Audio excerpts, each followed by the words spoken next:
काल सिडको प्रभाग समितीची बैठक शिवीगाळीवरून गाजली आणि आज त्याच प्रकरणाची आग नाशिक महापालिकेच्या महासभेत भडकली आहे। काल अपक्ष नगरसेवक मुकेश शहाणे आणि भाजपचे सुधाकर बडगुजर एकमेकांना भर सभेत शिव्या देऊ लागले। पाणी, रस्ते, कचरा हे मुद्दे बाजूला आणि शिवीगाळ हा चर्चेचा विषय झाला। सभेचं गांभीर्य पूर्णपणे संपलं होतं आणि आज महासभा सुरू होताच सर्व सदस्यांनी एकच आवाज उठवला।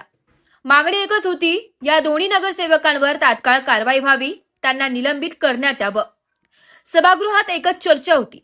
सदस्य म्हणाले, करदात्यांच्या पैशावर पगार घेऊन जनतेच्या प्रश्नांसाठी आम्ही इथे आलो आहोत। पण जर भर सभेतच असा अवाच्य भाषेचा वापर होत असेल तर नाशिक महापालिकेची प्रतिमा काय राहणार?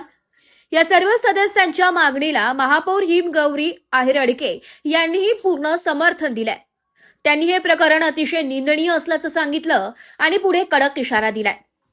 महापौर म्हणाल्या, यापुढे प्रभाग सभा असो की प्रभाग समिती, जर कोणीही सभागृहात अवाच्य भाषा वापरली तर त्याच्यावर थेट 6 महिन्यांची महासभा बंदी असेल। सभागृहाची गरिमा राखणे हे प्रत्येक सदस्याचं कर्तव्य आहे।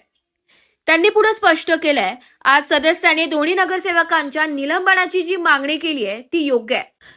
यापुढे अशी घटना कोणी घडवू नये। नाशिक महापालिका कोणी बदनाम करण्याचा प्रयत्न केला तर त्याला यापुढे माफी नाही।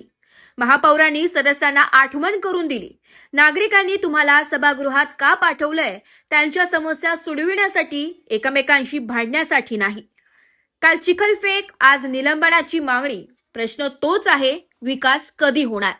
काही सदस्यांचे मागच्या गेल्या काही काळात वर्तवणूक झालेली आहे, त्या संदर्भातलं रुलिंग आपण दिलेलं आहे की ह्यापुढे जर सदस्यांची वर्तवणूक आणि भाषा ही व्यवस्थित नसेल, ती सभागृहाच्या गरिमाला धरून नसेल, कुठल्याही सभेमध्ये जर सदस्यांनी अर्वाच्य भाषेचा वापर केला तर निश्चितपणे पुढच्या 6 महिन्यांसाठी महासभेतनं त्यांना निलंबित केलं जाईल आणि हा निर्णय सगळ्या सभांना लागू आहे।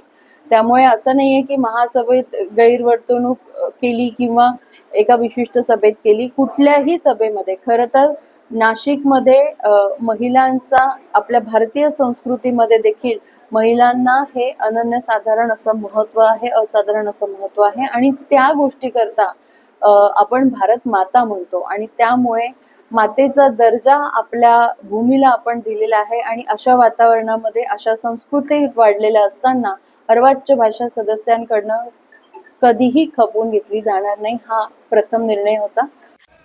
तुमच्या मते अशा नगरसेवकांवर निलंबनच हवी की माफी पुरेशी आहे? कमेंटमध्ये नक्की सांगा।